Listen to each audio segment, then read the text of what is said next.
Gold revaluation, really dollar devaluation in the Bitcoin Act. Could it take a few days, a few weeks? Yes, but not much longer than that. Let's get into the slides and I'll explain why this is what is going to happen. Welcome to another critical update from Rafi Farber. The Bitcoin Act could devalue the US dollar overnight by resetting treasury golds. This isn't just a revaluation. It could spark hyperinflation and put Austrian economic theory to the test. Is this the endgame for the dollar? Stay tuned, because this could change everything. At the Senate is a bill called the Bitcoin Act, aka the Endgame Act. The idea behind it is to revalue gold, meaning devalue the dollar. We discussed in a previous video how there is no such thing as gold revaluation. It's really just dollar devaluation. The Bitcoin Act will revalue the Treasury's gold from $42.22 an ounce to the market price of around $3,000. Now, I believe it's now about $3,040 or something. It keeps going higher and higher every day. This is the sound, the footsteps of hyperinflation. But anyway, the Fed will reissue gold certificates and print the difference and hand it to the Treasury from $42.22 an ounce to $3,000 an ounce, which will net about $800 billion. Marking that gold that is represented by those notes called dollars up to market value of about $3,000 will alter the entire price matrix and cause nearly instant hyperinflation.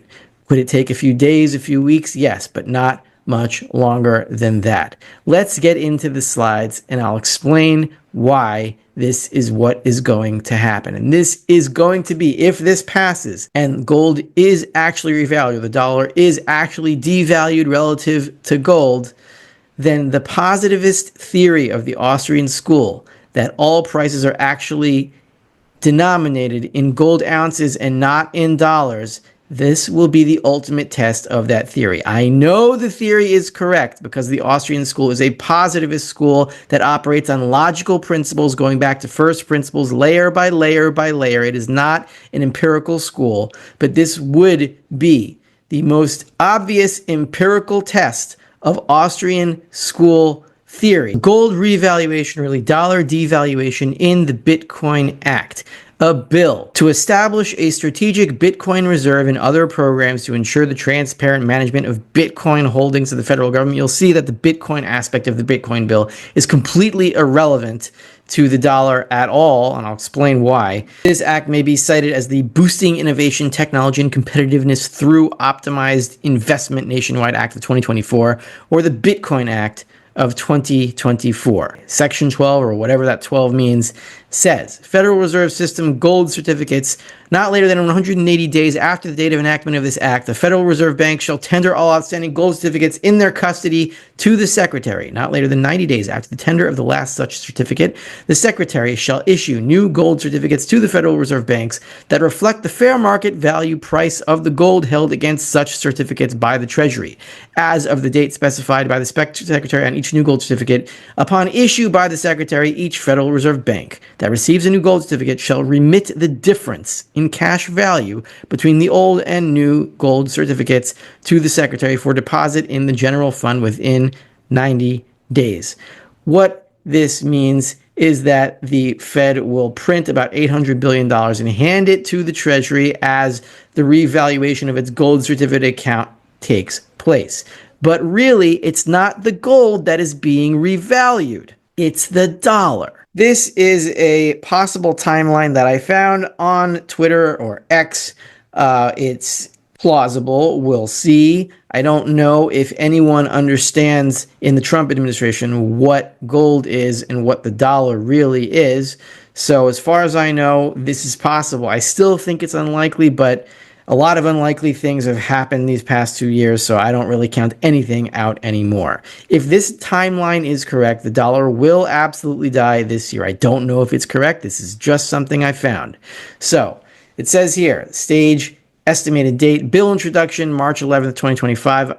It's already been introduced. That happened.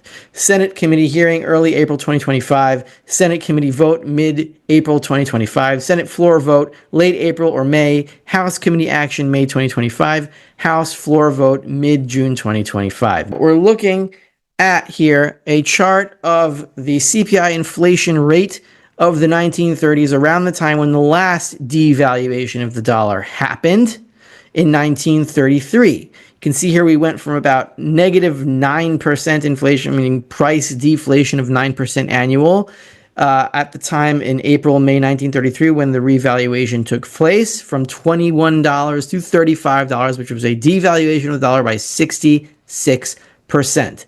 And we went from 9% down deflation to about 6% up. And this price inflation lasted from 1934 to 1938. Now, that was only a 66% revaluation of gold, or a devaluation of the dollar relative to gold. This, a mark-to-market to 3,000 from 42.22, would be 7,000%, or a factor of 100 times greater than what happened in 1933. So what do you imagine prices will do then?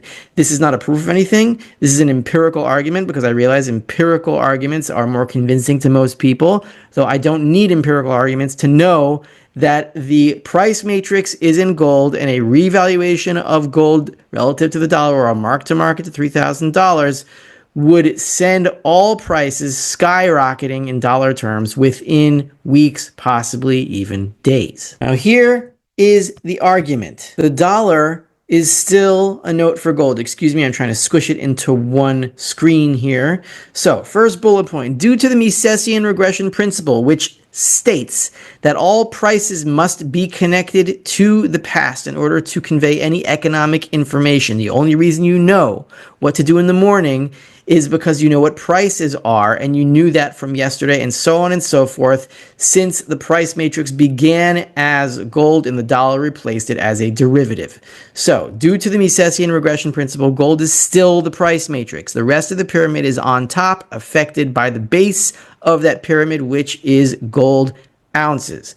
The dollar, second bullet point, is an imaginary chimerical fiction for the purposes of gold accounting. You can lie about how much gold is represented by a dollar, and the market will be affected by that lie until that lie is revealed and everything changes. Third bullet point, gold, on the other hand, is a real thing you can pick up and look at and hold and throw at people. It is a real, actual, physical thing, and therefore it is the money, and the dollar is only a representation of it. If you alter the gold base of the pyramid upon which we all exist since 1933, when that base was revalued from 21 to 35, everything on top of that, the entire price structure, is resting on that gold foundation. If you alter the gold base, everything on top of the base changes pro rata. It doesn't do it within a millisecond. It takes a little bit of time for the markets to adapt to it, to adjust to it, maybe days, maybe weeks, but no longer than that.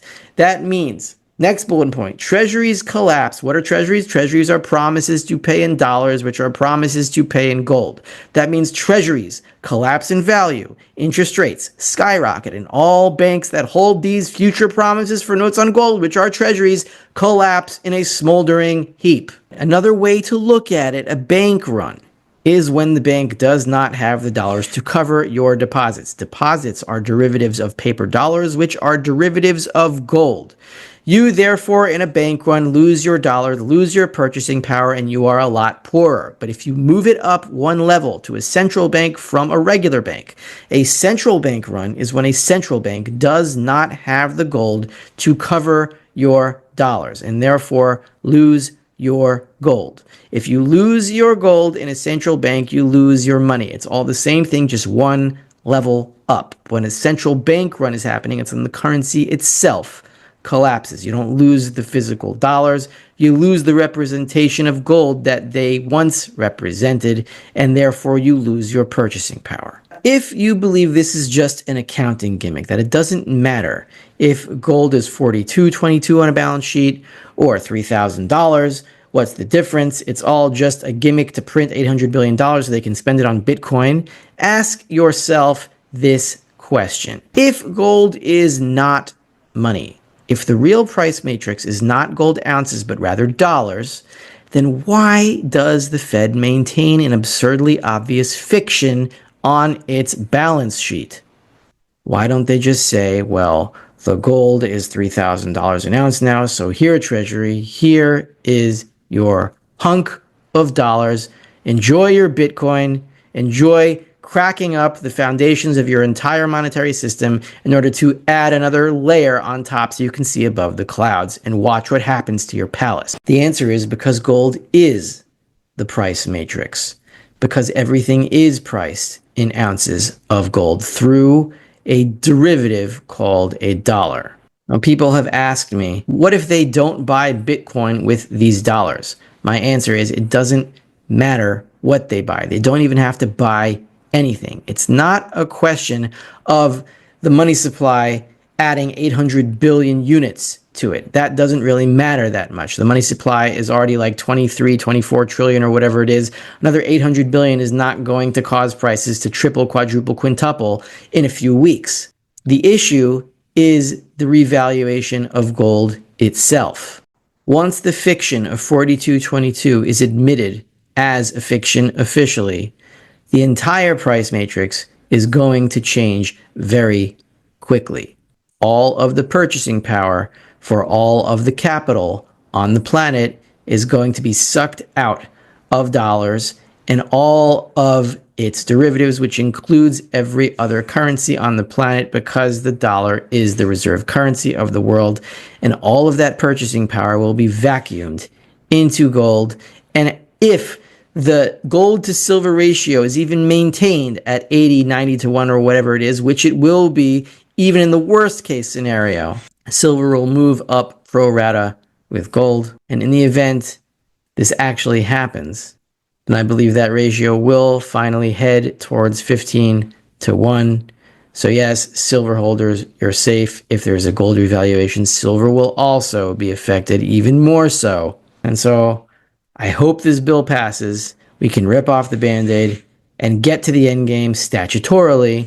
I still doubt it's going to happen, but we have the bill. It's been submitted. Now it's got to get through committee. And if it does, and that accounting fiction is erased, the end game will be here. If this happens, the financial system may never be the same. What do you think? Is the dollar doomed? Drop your thoughts in the comments, like the video, subscribe, and hit the bell icon so you don't miss the next big update.